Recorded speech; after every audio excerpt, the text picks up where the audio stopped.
question still lingers. Where is the vice president, Kamala Harris? I mean, we see her, but of course it's been more than 60 days now since the vice president was appointed to oversee the crisis at the border, and we haven't seen a border visit yet. No press conferences either on that topic. Maybe it's because she's too busy tweeting about long weekends, or she's also maybe busy giving interviews to MSNBC. I eat no for breakfast.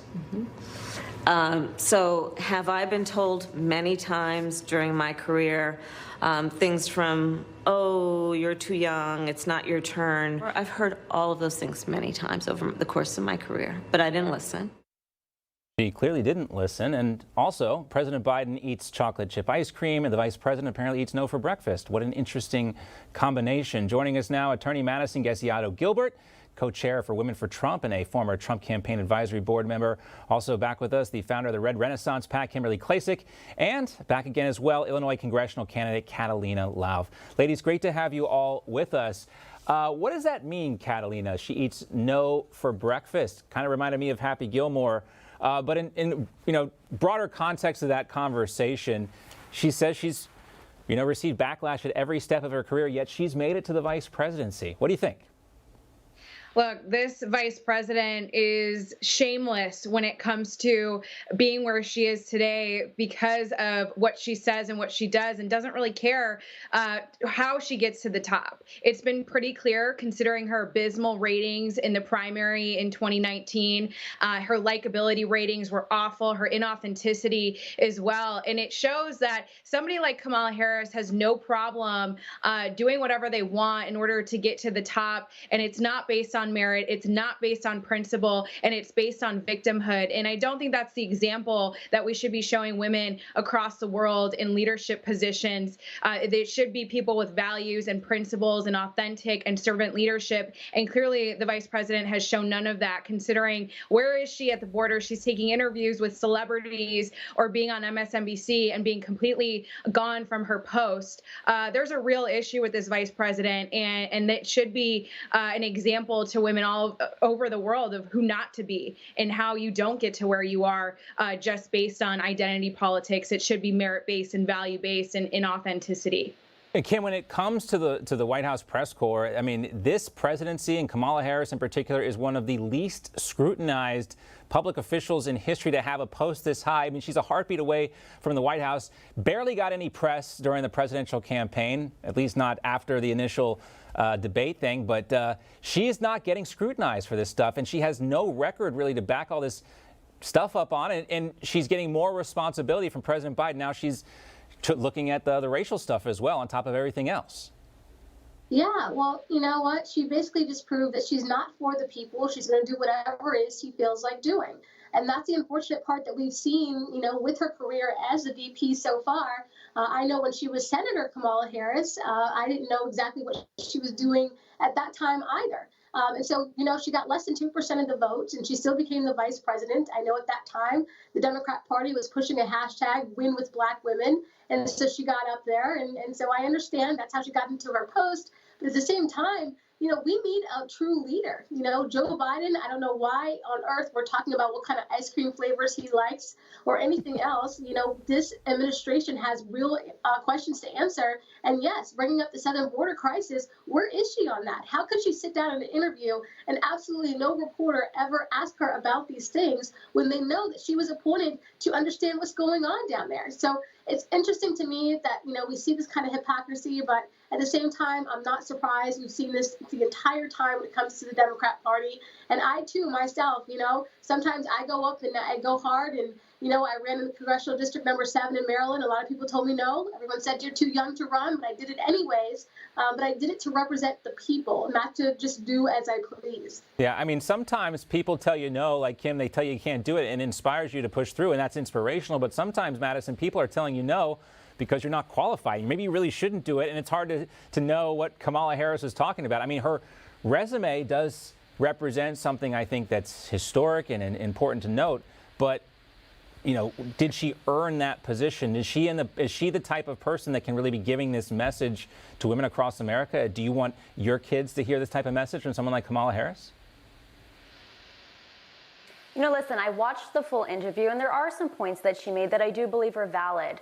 There are some points that were inspiring. We should have all young men and women, you know, reaching for their goals and never giving up on their dreams. But I don't think necessarily that Kamala Harris is the best person to be sharing this message. As a young woman in politics, I always wanted to see a woman become vice president or president of the United States. Kamala Harris isn't exactly the woman that I imagined, nor is it the person that I would want to see become the first female president of the United States. Throughout the campaign and her Democratic primary campaign, she was written about widely, even by Democratic reporters, who said that her Achilles heel in the campaign was her perceived lack of authenticity, and we continue to see that.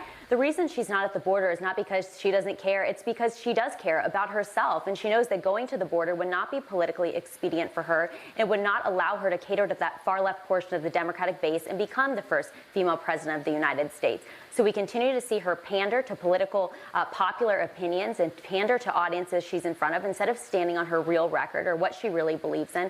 We don't know what she believes in. We just know that she believes in herself and wants to reach her goals, which is not what we want to see as someone who represents us, the American people, and is supposed to be putting our interests first, which she's not doing on the border and on many other issues she's been put in charge of in these first 100+ days as vice president. That is an important point, Madison, that it does look to a lot of people like Kamala Harris is more concerned about her next job instead of the one that she has right now. Let's talk about Pride Month, which is here. June is Pride Month, and Governor Ron DeSantis, on the first day of Pride Month, signing a bill yesterday that bans transgender girls and women from competing in female sports teams at the high school level and the college level. The governor explained why it is so critical for him to do this. Here he is. At the end of the day, if the price of providing opportunities that can last a lifetime for all the girls throughout the state of Florida, for ensuring fair competition for them, if the price of that is that we lose an event or two, you know, I would choose to protect our young girls every day of the week and twice on Sunday. All right, so Catalina, we have Governor DeSantis choosing this day to mark this, talking about the more important thing here is protecting girls who want to play sports, not the NCAA and these threats from woke corporations to pull events out of Florida. I think Governor DeSantis feels like he has a pretty strong hand here, doesn't he? He does. And I'm actually really encouraged by his leadership in this. You know, boys should play boys sports, women should play women's sports. And I think that's a topic that the majority of the population would agree with. I know we spoke about this last week when talking about Caitlyn Jenner kind of flip-flopping on this idea over there in California. And so I'm really encouraged by somebody like Governor DeSantis for doing this. And it's something that a lot of other states should implement. This should not be a political, crazy type of topic. This should be something that's pretty much common sense. And I'd like to also remind everybody, you know, over this last weekend, we had Memorial Day weekend where we honored the fallen. You know, why don't we get a full month of honoring veterans or warriors? Why do we have this full month? Everything has to kind of be all surrounding about LGBT and Pride Month when there are a lot of other issues happening across the country. I'll tell you why. You know, it's because of money. I mean, this is very successful. It's a great marketing campaign for these woke corporations because what we see, Kim, all these big corporations, they love to put the rainbow flag on their logo. They promote this stuff. They change their social media feeds to represent this. And they don't do it the same way they do for the military either. I think the answer to Catalina's question is money, Kim. No, you're absolutely right about that, Don. It's all about money. You see the rainbow flags pop up when it's June, and when their July comes around, they take them back down, right? So this is all about money. Unfortunately, I don't know why we're catering to this, honestly, especially when it comes to sports. We have the WNBA for a reason, because we know that biological females cannot compete against biological males in many, many sports. I myself played soccer in high school and college. I would have hated to have to play against the males. I knew that I would not be the MVP on the team or even possibly gotten a scholarship if that was the case. So who are we pandering to? Who are we catering to at this point in time? You know, there's such a small number of transgender students right now, and I don't really see them in that many sports. And I don't see students pioneering and actually being the big voice in all this. I see adults pushing this on our female students. Where are the kids about it. I think what's also interesting too is you don't see a lot of the the gay rights, marriage rights activists pushing for this stuff either. That was the battle. We're there now. The Supreme Court has backed that up, and this is like the next fight.